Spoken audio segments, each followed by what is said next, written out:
안녕하세요, 여러분. 하늘 책방에 오신 것을 환영합니다. 오늘도 여러분의 귀를 사로잡을 특별한 이야기가 준비되어 있습니다. 편안한 마음으로 이제부터 시작되는 소설 속 세계로 함께 떠나보세요. 소설이 들려주는 감동적인 이야기와 감정의 흐름을 생동감 있는 목소리로 전해드립니다. 구독과 좋아요, 알림 설정까지 잊지 마세요. 알림을 켜두면 더 많은 이야기를 놓치지 않을 수 있어요. 그럼 지금 바로 이야기를 시작할게요. 서유는 2번 이혼했다. 첫 번째 남자는 대학 동기였고, 두 번째 남자는 대학교에서 만난 교수였다. 공통점이라면 두 남자 모두 자신을 사랑한다고 말했지만, 결국엔 그녀가 아닌 다른 여자를 선택했다는 것이다. 그리고 그 다른 여자는 우연인지 필연인지 늘 같은 사람이었다. 한지연. 처음엔 믿지 못했다. 첫 남편과 이혼할 땐 단순한 성격 차이였다고 생각했다. 그가 지연과 함께 있는 모습을 본 것도 그녀가 웃으며 말했던 그 말도 애써 넘겼다. 오래된 친구일 뿐이야. 그땐 정말로 그렇게 믿었다. 그러나 두 번째 이혼을 앞두고 나서야 알게 됐다. 그녀는 늘 그 자리에 있었고 늘 그들을 빼앗아갔다. 단순히 매력적인 여자가 아니었다. 지연은 사람을 무너뜨리는 데 탁월했다. 정면 승부는 하지 않는다. 슬쩍 웃으며 다가와 불편한 진실을 은근히 흘리고 손에 쥐지 않고도 원하는 걸 챙긴다. 서유는 그런 지연에게 정면으로 부딪힌 적이 없었다. 첫 이혼 이후에는 지연을 마주칠 일도 없었고, 두 번째 이혼 땐 지연이 어떤 방식으로든 그의 삶에 관여했다는 사실조차 남편의 태도와 주변의 냉소로 유추할 수밖에 없었다. 정확한 증거는 없었다. 그게 더 분했다. 피해자는 자신인데 가해자는 늘 그림자처럼 숨어 있었다. 그날 밤 서유는 핸드폰을 들여다보다가 지연의 얼굴을 다시 봤다. 전 남편의 SNS에 함께 찍은 사진이 올라와 있었고, 가족 여행이라는 태그와 함께 미소 짓는 그들의 얼굴이 화면을 채웠다. 그 밑엔 누군가가 쓴 댓글이 있었다. 언니, 결국 진짜 사랑은 다가게 되시네요. 서유는 그 댓글을 여러 번 읽었다. 손가락은 떨렸고 심장은 무언가에 짓눌린 듯 무거웠다. 그들이 웃고 있는 사진은 마치 자신에게 네가 졌다고 말하는 듯했다. 참았던 감정이 올라왔다. 이건 질투가 아니었다. 불공평함에 대한 분노였다. 자신은 왜 2번이나 버려져야 했고, 왜 그 여자는 매번 남의 것을 가져가며 당당하게 살아가는가? 왜 아무도, 단 한 사람도 그 여자를 의심하지 않는가? 서유는 다시 사진을 봤다. 사진 속 지연은 나이를 먹고도 여전히 여유롭고 단정했으며 무엇보다 성공한 중년 여성의 이미지로 완벽하게 자리 잡은 듯했다. 그녀는 여전히 교단에 섰고 지역 커뮤니티에서도 봉사활동으로 유명했다. 반면 서유는 지금 비정규직 시간 강사로 불규칙한 강의와 글쓰기 아르바이트로 하루를 때웠다. 그녀는 화장도 거의 하지 않았고 옷장은 몇 해 전 트렌드에서 멈춰 있었다. 그러나 지금 필요한 건 외면의 화려함이 아니었다. 서유는 삶의 궤도를 바꿔놓을 무언가를 필요로 했다. 그리고 그 시작은 분명했다. 그녀를 무너뜨리는 일. 단순한 복수가 아니었다. 법적으로 처벌받지 않고 누가 봐도 우연처럼 보이지만 사실은 모든 게 치밀하게 설계된 파괴. 다시는 누구도 그녀를 믿지 못하게 만들고 그녀 스스로 자신이 만든 가면을 찢어버리게 하는 것. 이제 그 여자 차례야. 그렇게 서유는 무너진 자리에서 일어났다. 싸움은 이제부터였다. 서유는 지연의 SNS 계정을 오래전 차단했었다. 보기 싫어서가 아니라 보기 싫다고 느끼는 자신이 초라하게 느껴졌기 때문이었다. 그 차단을 풀어야겠다고 생각한 건 사진 한 장 때문이었다. 전 남편의 계정에서 봤던 그 가족 사진. 지연이 아이의 손을 잡고 웃고 있었고 아이는 또렷한 이목구비에 지연을 꼭 닮은 미소를 짓고 있었다. 그 옆엔 서윤의 두 번째 전남편이 너무나 익숙한 표정으로 서 있었다. 서윤은 자신의 손가락으로 화면을 확대하며 그 미소를 뚫어져라 바라보았다. 그녀가 오래전 생일에 선물로 골랐던 셔츠, 그 셔츠를 그가 입고 있었다. 참 잘도 입고 다니네. 모욕감은 시간이 지나도 흐려지지 않았다. 서윤은 SNS 계정을 새로 만들었다. 이름도 사진도 없는 빈 계정. 그리고 지연의 계정을 찾았다. 그녀는 여전히 활발히 활동 중이었다. 강의 사진, 독서 모임, 지역 언론에 실린 칼럼, 봉사활동 인증샷, 심지어 아이의 일상까지 완벽한 중년 여성의 교과서처럼 보였다. 그 안엔 감정도 갈등도 실수도 없었다. 오직 찬사와 칭찬만이 댓글을 채우고 있었다. 서윤은 손끝으로 화면을 스치며 하나하나 읽어 내려갔다. 언니, 덕분에 삶의 질이 달라졌어요. 아이를 저렇게 잘 키우는 비결 좀 알려주세요. 진짜 롤모델이에요.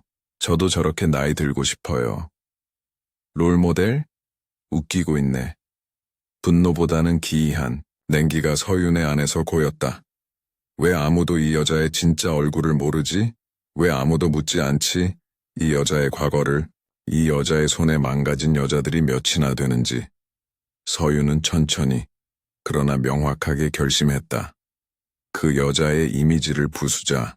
이 모든 것이 허상이라는 걸 세상에 알려주자. 문제는 그것이 감정적으로 접근해서는 절대 불가능하다는 점이었다. SNS는 진심이 통하지 않는다. 증거, 정황, 이미지. 냉정하게 계획을 세우고 한 걸음씩 밟아야 한다. 서윤은 수첩을 꺼내 첫 번째 페이지에 한 문장을 적었다. 그 여자의 진짜 얼굴을 세상에 꺼낸다. 지연의 SNS를 더 들여다보던 서윤은 하나의 패턴을 발견했다. 아이 사진이 반복됐다. 아이가 다니는 학원, 등하교길, 좋아하는 책, 심지어 집 내부도 어느 정도 파악이 가능했다. 너무 많은 정보가 무방비 상태로 노출되어 있었다. 그건 분명 약점이 될 수 있었다. 그리고 또 하나, 지연이 자주 가는 커뮤니티 카페. 그곳에서 그녀는 지연맘77이라는 닉네임으로 활동하며 아이 교육 정보와 교직 생활의 애환을 공유하고 있었다. 그 게시글 대부분은 열렬한 지지를 받고 있었고 그녀는 그 지지를 먹고 자라는 듯했다. 서윤은 마음속으로 조용히 웃었다. 이 여자는 보여지는 삶에 목을 메고 있는 것이다. 그렇다면 무너뜨릴 방법도 그 안에 있었다. 지연의 이미지를 형성하는 모든 요소들, 아이, 교직, 봉사, 소셜, 그중 하나만 흠집 나도 도미노처럼 무너질 것이다. 이제부터 무너뜨릴 재료를 모으는 거야. 서윤은 그날 밤 지연의 SNS에 올라온 사진들을 모두 캡처했다. 게시글, 댓글, 좋아요를 누른 사람들까지. 그녀의 표정, 배경, 장소, 말투, 모든 것이 증거가 될 수 있다는 사실을 알았다. 복수는 이제 감정의 문제가 아니었다. 전략이었다. 서윤은 지연의 계정을 들여다보며 몇 날 며칠을 보냈다. 시간을 허비하는 게 아니라 하나의 인격을 해체하는 작업이라고 생각했다. 그녀는 마치 흠잡을 데 없는 공공기관 같았다. 매끄럽고 정제되어 있고 누구도 의심하지 않는 신뢰의 껍질. 하지만 인간이란 결국 자신을 드러내기 마련이었다. 겉으로는 완벽한 척하더라도 어딘가엔 균열이 있었다. 중요한 건 그것을 얼마나 조용히 그리고 치명적으로 파고들 수 있는가였다. 서윤은 파일을 만들었다. 이름은 지연 진짜 기록. 그 안엔 캡처한 이미지, 댓글, 사람들의 반응, 지연이 속한 단체들의 정보, 그녀가 언급한 기관 이름, 행사 일정 등이 정리되어 있었다.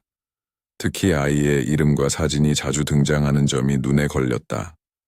지연은 아이를 자랑하면서 동시에 자신의 모성까지 홍보, 도구로 삼고 있었다. 그 모습이 혐오스러웠다. 누군가에겐 그게 사랑으로 보일지 몰라도 서유는 그것이 의도된 포장임을 직감했다. 어느 날 지연의 계정에 새로 올라온 게시물을 본 서유는 잠시 손가락을 멈췄다. 거기엔 중년 여성들의 독서 모임 사진이 있었고 그 사진을 올린 사람은 한지연이 아닌 이정현이었다. 프로필 사진은 지연이었다. 이름을 바꾼 것이었다. 이정현. 지연, 네가 왜 그 이름을 쓰고 있지? 머리가 빠르게 돌아갔다. 단순한 닉네임이 아닐 수도 있었다. 법적 개명 가능성, 혹은 과거를 지우기 위한 전략. 서유는 그 순간 직감했다. 이름은 이 여자의 약점이 될 수 있다고. 누군가가 신분을 바꾸려 한다는 건 과거에서 도망치고 있다는 뜻이다. 그리고 그 과거에는 반드시 숨기고 싶은 무언가가 있었다. 서유는 오래전 이메일을 뒤졌다. 첫 번째, 이혼 당시 변호사에게 전달받았던 자료, 주소록, 송달장. 그 속엔 한지연이라는 이름이 여러 차례 등장했다. 서윤이 주거지에서 퇴거할 당시 남편 명의의 집으로 보내졌던 우편물 수신자 중 하나가 그녀였다. 당시엔 큰 의미를 두지 않았지만 지금 보니 이상했다. 정식 배우자가 아닌 여자의 이름이 왜 집 주소에 엮여 있었는가. 게다가 주소가 지금 지연이 사는 동네와 동일했다. 네가 숨긴 과거, 나만 기억하는 게 아니야. 서유는 확신했다. 지연은 두 개의 이름을 사용해왔다. 과거를 묻고 새로운 삶을 얻기 위해. 하지만 이중 신분은 어디에나 흔적을 남긴다. 공적 기록, 재산 이력, 주민센터 민원 내역, 심지어 학교 생활 기록부까지. 서유는 조심스럽게 접근할 필요가 있었다. 직접적인 질문이나 접촉은 피하고 차라리 제3자를 통해 퍼뜨릴 의심, 그리고 그 의심이 서서히 그녀의 정체성을 흔들게 만드는 전략. 그날 밤, 서유는 인터넷 커뮤니티에 익명으로 글을 하나 남겼다. 이중신분으로 교직 생활하는 사람도 있나요? 이름 바꾸고, 과거를 숨기고, 봉사활동하며 좋은 사람인 척하는. 그 글에는 실명이 없었고, 특정인에 대한 명시도 없었다. 하지만 지연의 게시글과 활동 내역을 접한 사람이라면 문장 하나하나가 익숙하게 느껴질 것이다. 서유는 모니터를 바라보며 미소 지었다. 처음으로 심장이 두근거리지 않았다. 복수의 첫 발은 조용했고 정확했다. 이제 사람들은 묻기 시작할 것이다. 그녀가 누구인지, 왜 이름이 바뀌었는지, 과거엔 어떤 사람이었는지. 이름 하나가 너를 깨뜨릴 거야. 그 순간 서유는 자신이 더 이상 피해자가 아님을 알았다. 이제부터는 설계자였다. 차분하고 정교하게 하나씩 그녀의 껍질을 벗기면 된다. 서유는 주말마다 집안의 오래된 상자들을 하나씩 꺼내 정리했다. 정리는 핑계였다. 무언가를 찾고 있었고 그 무언가는 그녀의 복수 계획의 마지막 조각처럼 필요한 존재였다. 서랍 깊숙이 처박힌 낡은 노트 한 권이 손에 닿았을 때 서유는 손끝을 잠시 멈췄다. 노트 표지엔 아무것도 적혀 있지 않았지만 펼쳐본 순간 잊고 싶던 장면들이 수면 위로 떠올랐다. 그 안에는 26, 첫 결혼을 하고 얼마 지나지 않았던 시기의 일기들이 적혀 있었다. 대화가 부족했던 남편, 자주 비워진 식탁, 반복되는 야근과 출장, 그리고 그 속에 슬그머니 등장하는 그 여자. 이름도 없이 존재만으로 언급된 여자. 자꾸 내 앞에서 그 여자의 흔적이 보여. 서유는 노트에 그렇게 적었었다.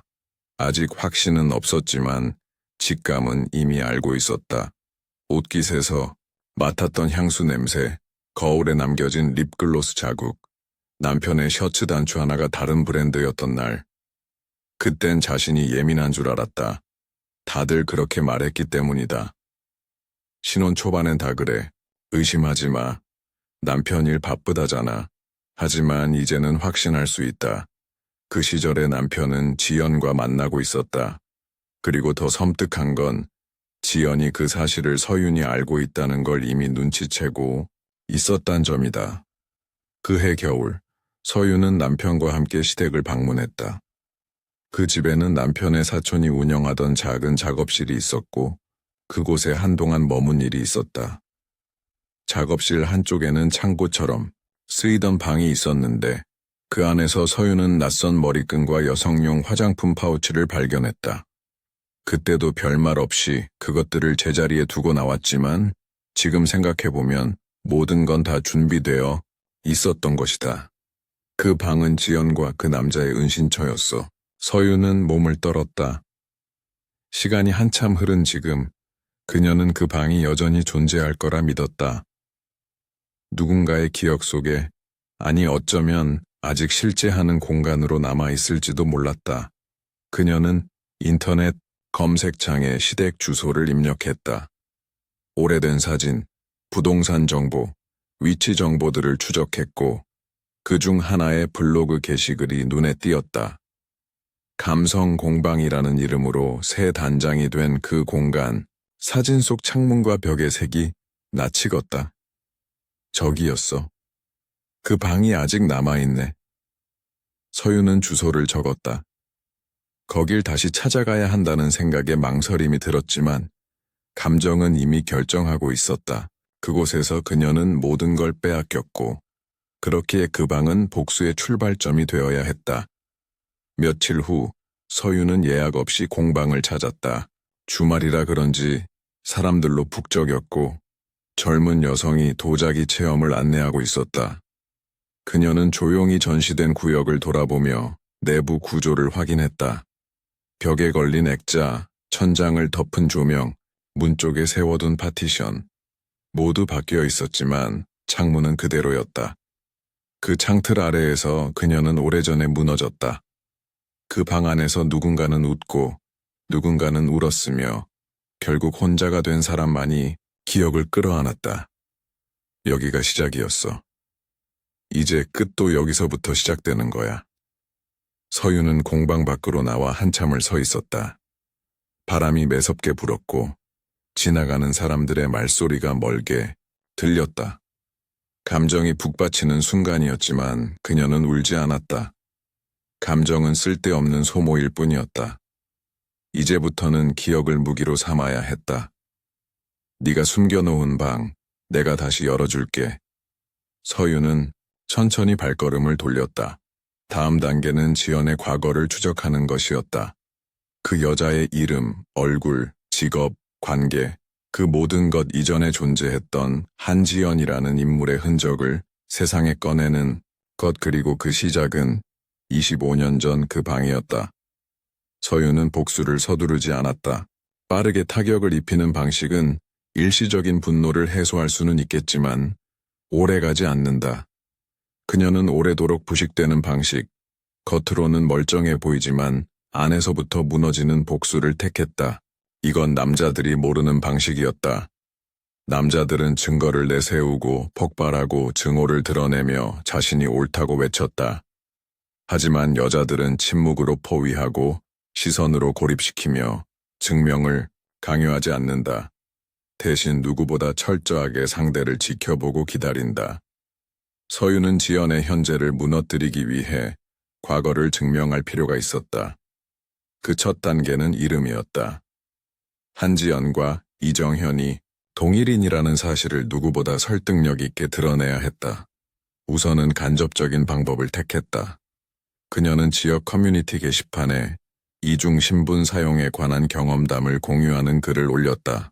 아이 친구 엄마가 과거 이름을 숨기고 교사로 활동 중이라는데 이게 불법은 아닌가요? 라는 식의 글이었다. 특정인을 지목하지 않았지만 지역 기반 소통 공간에서는 맥락만으로도 사람들은 누구를 말하는지 쉽게 유추했다. 서윤은 하루에 한 번씩 익명으로 비슷한 글을 여러 커뮤니티에 분산시켰다. 댓글들은 조심스럽지만 점점 구체적인 방향으로 흘렀다. 혹시 그 독서 모임 리더 말하는 거 아니에요? 봉사활동 많이 하시는 분? 저도 좀 이상했어요. 실제로 이름 2개 쓰는 사람 많대요. 다 이유가 있겠지. 서유는 차분히 다음 단계를 준비했다. 지연이 자주 언급하는 단체 중 하나는 지역교육봉사 네트워크였다. 해당 단체는 공공기관과도 연계돼 있었고 실명 인증과 경력 증명이 필요한 곳이었다. 그녀는 정보 공개 청구를 통해 해당 단체의 기부금 내역, 활동 기록, 행사 사진 등을 확보했다. 그중 몇몇 사진 속에는 지연이 한지연으로 명찰을 달고 있는 모습도 있었다. 작은 실수였다. 하지만 그 작은 명찰 하나가 지연이 애써 덮으려던 과거를 세상에 꺼낼 열쇠가 될 수 있었다. 숨기려면 완벽히 숨겼어야지. 서유는 그 사진을 확대해 저장했다. 그리고 2번째 전남편의 이름으로 포털에 검색을 걸었다. 예상대로 사업자 정보, 기사, 인터뷰가 줄줄이 나왔다. 그중 몇몇은 재혼 가정을 홍보하는 기사 형태였고 지연이 이정현이라는 이름으로 아이 교육에 앞장서는 모습이 담겨 있었다. 그럼에도 기사 말미엔 남편의 2번째 아내 이정현 씨는 이라는 표현이 어색하게 반복됐다. 2번째 아내, 이 표현 하나에 서유는 씁쓸함보다 유리한 구도를 떠올렸다. 세상은 여전히 순서를 기억한다. 서유는 익명 제보 계정을 만들어 지역 언론사에 팩트 기반의 정보를 보내기 시작했다. 기자의 눈에 보이는 것은 감정이 아니라 팩트였다. 동일 주소에 2명의 이름, 기부단체 내 명찰 이름 불일치, 교육기관과 민간 강연 활동에서 사용된 이름의 차이. 그 어떤 것도 범죄는 아니었지만 도덕성에 금을 가게 만들기엔 충분했다. 그리고 드디어 지연이 SNS에 새로운 글을 올렸다. 최근 저를 둘러싼 무분별한 루머에 깊은 유감을 표합니다. 사실과 다른 악의적 허위 정보에 대해서는 법적 대응을 검토 중입니다. 법? 좋아. 나도 준비돼 있어. 서유는 바로 대응하지 않았다. 댓글을 읽는 데 집중했다. 이전과는 달리 의문과 거리두기의 반응이 보였다. 그럼 2 이름이 왜 필요한지 설명은 있어야죠. 강연할 땐 이름 바꾸더니 이건 좀 이상하네요. 서유는 그 반응을 보며 확신했다. 첫 균열은 성공적으로 만들어졌다. 지연은 흔들리고 있었고 그것도 대중 앞에서였다. 이제부터야 천천히 더 정교하게. 복수는 아직 완성되지 않았다. 지금까지는 단지 균열을 낸 정도에 불과했다. 진짜 목표는 이정현이라는 가면을 찢고 한지연으로 살아왔던 그녀의 과거 전체를 세상에 드러내는 일이었다. 서유는 머릿속에서 다음 단계를 정리해 나갔다. 우선 지연의 딸에 대한 출생 기록을 확인해야 했다. 아이가 누구의 딸인지, 정확히 어떤 연유로 태어났는지를 밝히는 것은 그녀의 이미지에 결정적인 타격을 줄 수 있는 열쇠가 될 터였다. 그리고 전 남편의 사업 이력도 추적해야 했다. 특히 그가 재혼 직전 내세운 개인 회생이나 재산 분할과 관련된 기록들은 위장 이혼의 흔적일 수 있었다. 마지막으로 지연이 오랫동안 몸담았던 봉사단체의 회계 내역 역시 주목할 필요가 있었다. 단체의 기부금 흐름이나 사용 내역에서 불투명한 자금 운용 정황이 포착된다면 단순한 평판 훼손을 넘어 법적 리스크까지도 유도할 수 있을 것이다. 서유는 이 모든 조각들이 하나의 그림으로 맞춰질 날을 상상하며 고요하게 다음 단계를 준비했다. 서유는 지연의 딸 소윤에 대해 집중적으로 조사하기 시작했다. 아이는 현재 중학교 2학년, 지연의 SNS에 자주 등장했던 만큼 이름과 학교를 파악하는 데는 그리 오래 걸리지 않았다. 평범한 공립중학교에 다니고 있었고 학부모 게시판에는 지연의 이름이 종종 언급되곤 했다. 이름을 추적해가며 서유는 아이의 출생 시기를 계산했다. 서류상 지연이 현재의 남편과 혼인신고를 한 날짜보다 최소 3년 앞서 있었다.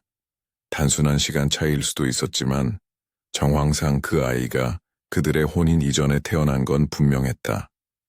문제는 아이의 출생 기록에 남편이 생부로 등록돼 있다는 점이었다. 이건 법적으로는 아무런 하자가 없는 사실이었다. 그러나 서윤이 알아내고자 했던 건 진실이었다. 법이 덮어준 진실 말고 이들이 어떤 방식으로 과거를 포장하고 현재를 만들어 왔는지를 밝히는 것이 복수의 본질이었다. 서윤은 오래전 병원에서 아르바이트를 했던 후배에게 연락을 취했다. 의료 기록은 쉽게 접근할 수 없는 정보였지만 15년 전 병원 명의로 발급된 출생 확인서나 초진 기록 정도는 소문으로나마 남아있을 가능성이 있었다. 그녀는 조심스럽게 물었다. 혹시 예전에 산부인과 기록 중에 한지연이라는 이름 기억나? 후배는 잠시 생각하더니 말했다. 그 이름 이상하게 2번 본 기억이 있어. 같은 해, 다른 진료 기록으로 2번? 응. 처음엔 낙태 상담, 몇 달 후엔 출산 등록. 이상하다 싶었는데 그냥 넘겼지. 서유는 그 말을 곱씹었다. 낙태 상담 후 다시 출산 등록을 한다는 건 단순한 우연이라 보기 어려웠다.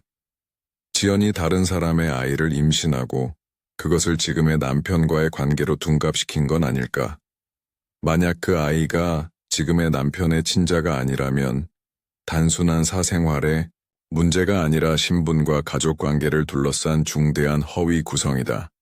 그리고 무엇보다 그런 사실이 세상에 알려지는 순간 완벽한 엄마로 포장된 지연의 이미지가 단숨에 무너질 수 있었다. 동시에 서유는 전 남편의 사업 이력을 추적했다. 온라인상에 남겨진 인터뷰 기사, 상호 변경 이력, 부동산 거래 기록 등을 교차해보자 의심스러운 점이 몇 개 보였다.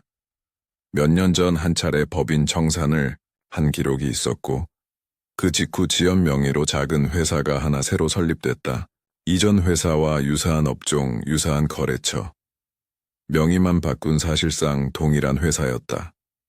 이혼 직후라는 시기적 맥락까지 고려하면 사업체를 보호하기 위한 위장이혼 가능성이 짙었다. 더욱 흥미로운 건 해당 회사의 사무실 주소가 과거 서윤이 살던 집과 일치한다는 점이었다. 내가 떠난 자리에 네가 앉아 있었던 거구나. 서윤은 분노하지 않았다. 이미 충분히 예상했던 일들이었고 지금은 분노보다 냉정함이 필요했다. 사실 확인을 위한 증거가 하나둘 쌓이는 것이 중요했다. 마지막으로 서윤은 지연이 한때 몸담았던 지역 봉사단체의 회계보고서를 확보했다. 단체 자체는 작았지만 교육청 산하의 보조금을 받아 운영됐고 일정 규모 이상의 예산이 흘러 들어간 기록이 있었다. 그런데 연도별 사용 내역 중 특정 해에 대한 자료가 누락돼 있었다. 그 해는 지연이 단체 대표로 있던 마지막 해였다. 서윤은 예산 수령 내역과 활동 내용 사이의 간극을 파고들기 시작했다. 물품 구입 증빙이 없거나 세금 계산서와 실물 활동이 일치하지 않는 정황이 몇 개 발견됐다. 아직은 확정적이지 않았지만 단순히 실수로 보기엔 반복되는 패턴이었다.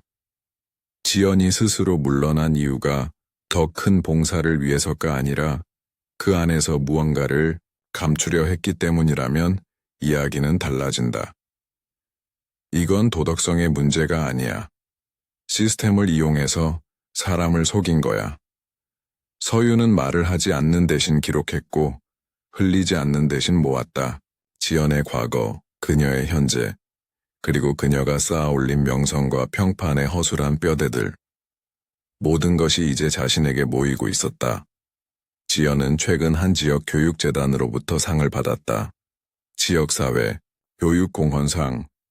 아이들과 함께 찍은 수상사진이 언론에 실렸고 인터뷰 영상이 SNS에 떠돌았다.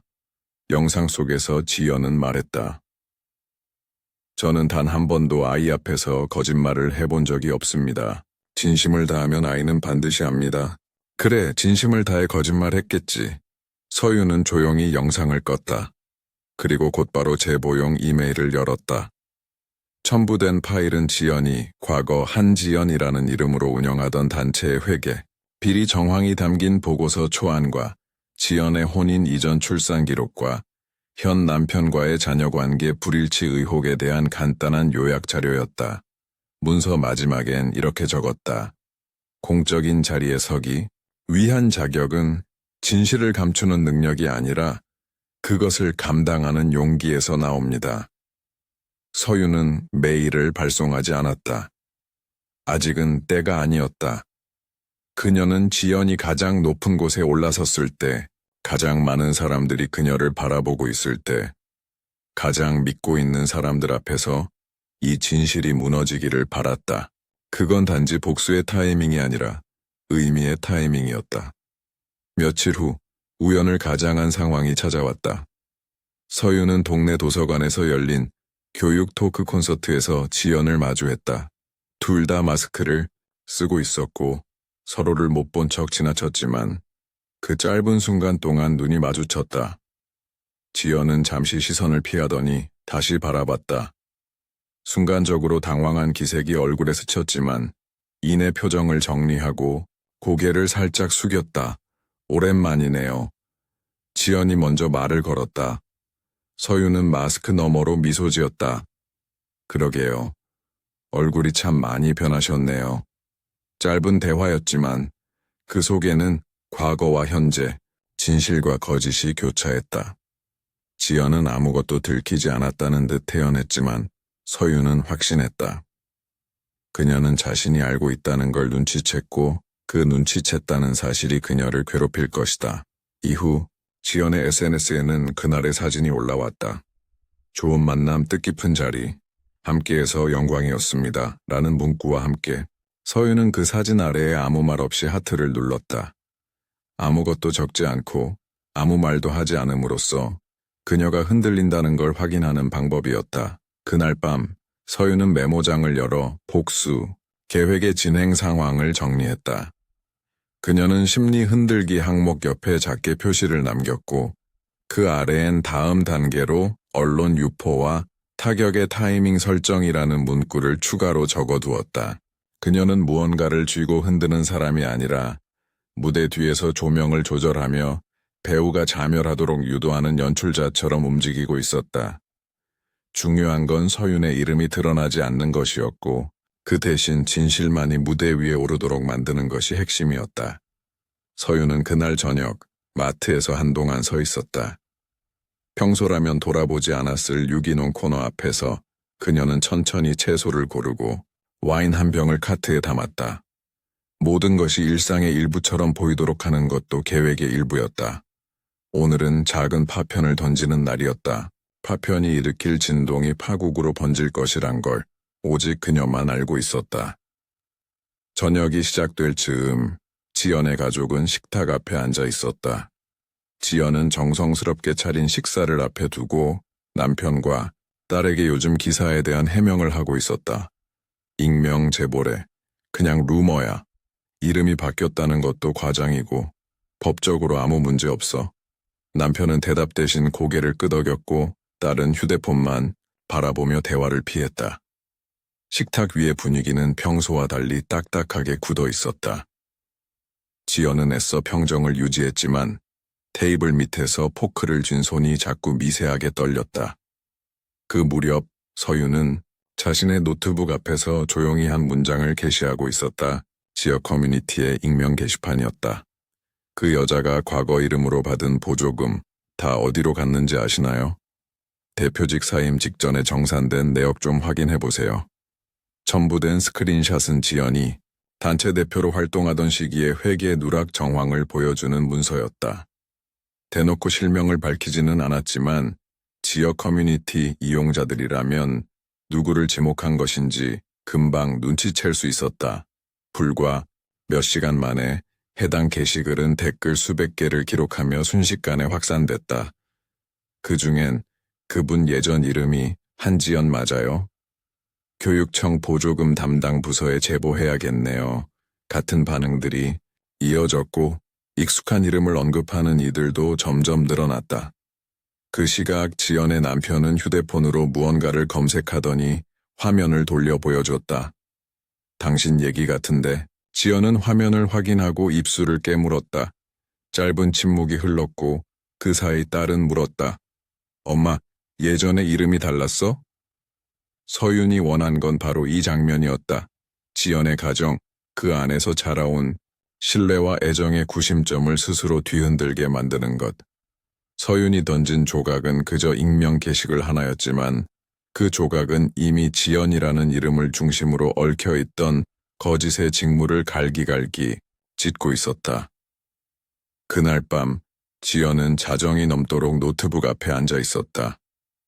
변호사에게 보낼 입장문을 정리하려다 수없이 지우고 다시 쓰기를 반복했다. 감정이 섞인 글은 오히려 자신에게 불리하게 작용할 수 있다는 걸 알기에 조심스러웠다. 그 무렵 서윤은 아파트 단지를 산책하며 조용히 통화를 마쳤다. 통화 상대는 지역교육청의 내부 담당자였다. 서윤은 실명을 밝히지 않았고 자신이 단순한 학부모 시민임을 강조했다. 공공보조금이 들어간 단체인데 관련 내역을 비공개로 전환한 해가 있더라고요. 혹시 담당자 확인 좀 가능할까요? 그녀는 경고하지 않았다. 협박도 하지 않았다.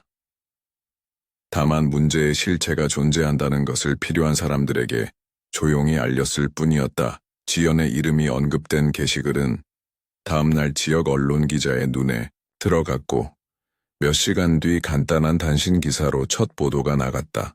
제목은 이랬다. 과거 이름 논란, 교육계 유명 인사 이중 신분 의혹. 실명은 명시되지 않았지만 SNS를 통해 퍼진 영상 속 얼굴과 지역 커뮤니티에서 오갔던 정보들은 이미 한 사람을 정확히 가리키고 있었다. 서윤은 기사를 확인하고 노트북을 닫았다. 첫 번째 균열은 이제 외부의 시선으로 옮겨졌고 지연은 더 이상 내부에서만 불안을 감추고 있을 수 없게 되었다. 지연은 잠을 이루지 못했다. 불을 껐다가 다시 켜기를 반복했고 핸드폰을 들었다 놨다 하며 실시간 검색어와 커뮤니티 게시판을 끝없이 들여다봤다. 이름은 나오지 않았지만 그녀를 지칭하는 언급은 점점 더 구체적이었다. 전직 단체 대표, 2개의 이름, 아이를 둔 중년 교사, 그리고 그녀의 SNS 사진에 달린 댓글들까지. 무언의 지목은 집요하게 그녀를 따라왔다. 남편은 이전처럼 무심한 듯 보였지만 말수가 줄었다. 눈을 마주치지 않으려 했고 딸은 학교에서 돌아와도 방에서 나오지 않았다. 식탁 위엔 대화 대신 기침, 소리와 식기 부딪히는 소리만 남았다. 사람들이 다 미쳤어. 아무 근거도 없이. 지연은 자신에게 그렇게 말하며 억지로 표정을 관리했지만 내면의 균열은 거칠게 퍼지고 있었다. 무너지는 건 정보가 아니라 신뢰였다. 주변 사람들의 시선, 가벼운 질문, 의미 없는 웃음마저도 의심스러워졌다. 누가 게시글을 올렸는지, 누가 그 정보를 흘렸는지, 누가 입을 다물고 있는지 알 수 없다는 공포가 그녀를 삼켰다. 그리고 마침내 지연은 깨달았다. 이건 단순한 루머가 아니었다. 누군가가 계획적으로 움직이고 있다는 것, 치밀하게 설계된 순서로 자신을 향해 다가오고 있다는 것. 그 순간 하나의 얼굴이 떠올랐다. 오래전 조용히 사라졌던 여자, 서윤, 너야? 그녀는 그 이름을 입 밖으로 꺼내는 것만으로도 무언가가 결속되는 듯한 위기감을 느꼈다. 잊었다고 생각했지만 사실은 단 한 번도 잊은 적 없던 얼굴, 한때 자신이 빼앗고 밀어낸 자리, 침묵으로 버텼던 그 여자의 눈빛이 지금 이 순간 어둠 속에서 다시 떠오른 것이다. 그녀는 서윤의 연락처를 뒤졌지만 찾을 수 없었다. 과거 사진첩, 메신저 기록, 모든 흔적이 삭제돼 있었다. 마치 서윤이 애초에 이 세상에서 조용히 사라진 것처럼. 그러나 그녀는 알 수 있었다. 세상에 그렇게 조용히 사라질 수 있는 사람은 없다. 누군가는 늘 돌아온다. 사라진 자는 늘 증명되기 위해 돌아온다. 지연은 방역을 준비하기로 마음먹었다. 명예훼손, 개인정보 유포, 허위사실 적시. 변호사를 찾아 상담 일정을 잡고 교육청과 재단 측의 해명 자료를 정리하기 시작했다. 가능한 모든 기록을 끌어모아 자신이 피해자임을 증명할 근거들을 정리했다. 내가 얼마나 쌓아온 건데 그 여자 하나 때문에 무너질 수는 없어. 하지만 마음 깊은 곳에서 지연은 알았다. 이건 단순히 인터넷 루머와의 싸움이 아니라는 걸. 그녀가 정말 두려워하는 건 서윤이라는 존재 그 자체가 아니라 그 서윤이 지금까지 자신이 만든 모든 가면 뒤로 숨어 들어온 방식이었다. 그녀는 얼굴을 드러내지 않았지만 주변을 휘감으며 한 걸음씩 침투해왔다. 며칠 후 지연은 우연을 가장해 서윤의 지인에게 연락을 시도했다. 독서 모임 초창기 시절 함께 활동하던 여성이었고 현재는 작은 문화센터에서 일하고 있었다. 서윤 씨 소식 혹시 아세요? 갑자기 생각나서요. 지인은 잠시 망설이더니 짧게 대답했다. 글 쓰시는 거 계속 하신다던데요. 요즘엔 많이 조용하세요. 짧은 말 속에 무언가 감춰져 있다는 느낌을 받았지만 더 캐묻지 못했다. 그 순간 지연은 깨달았다. 이미 자신이 그 대답을 듣기 위해 전화를 건 것이 아니라는 것을. 확인하려던 건 소식이 아니라 기류였다. 서윤은 돌아왔다. 아무 말 없이, 아무 흔적 없이 단단하게 돌아와 있었다. 서윤은 마지막 퍼즐 조각을 들고 있었다. 오랜 시간 조용히 수집한 자료, 교묘하게 퍼뜨린 의혹들, 진실과 거짓의 경계를 교란시키는 방식으로 사람들의 판단을 흔들었다. 하지만 결정적인 한 방이 남아 있었다. 복수의 핵심은 진실이 아니다. 누가 진실을 말하느냐, 언제 말하느냐, 그리고 누가 그걸 믿느냐에 달려 있었다. 그녀는 지연의 딸 소윤이 다니는 학교 홈페이지에 접속했다. 우연히 찾은 학부모 게시판에서 한 익명 사용자가 쓴 글이 눈에 들어왔다. 선생님은 왜 예전 이름으로 단체 활동을 했을까요? 교육자로서 신뢰가 우선 아닌가요? 그 글에는 수많은 댓글이 달렸고 논쟁이 벌어졌다. 일부는 사생활이라며 감싸줬지만 더 많은 이들은 왜곡과 위선을 지적하며 목소리를 높였다. 서윤은 더 이상 아무것도 하지 않았다. 이제부터는 자신이 움직일 필요가 없었다. 사람들은 이미 스스로 의심하고 스스로 판별하고 스스로 그녀를 무너뜨리고 있었다. 며칠 후 교육청 홈페이지에는 공식 입장이 올라왔다. 최근 본청 소속 위촉 강사와 관련된 실명 혼용 및 단체 회계 논란에 대해 사실 확인 중이며 결과에 따라 위촉 지속 여부를 결정하겠습니다.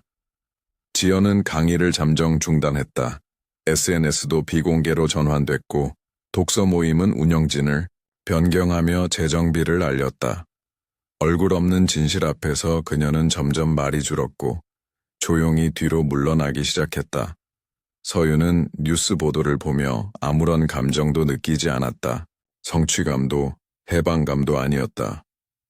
그저 한 인간이, 한 여자가 자신의 방식대로 스스로를 증명해낸 것뿐이었다. 고통을 되돌릴 수는 없지만 고통을 부끄러워하지 않기로 한 선택. 그 선택이 누군가의 삶을 바꿨다는 사실이 복수의 유일한 의미였다. 시청해주셔서 감사합니다. 구독과 좋아요는 영상 제작에 큰 힘이 됩니다.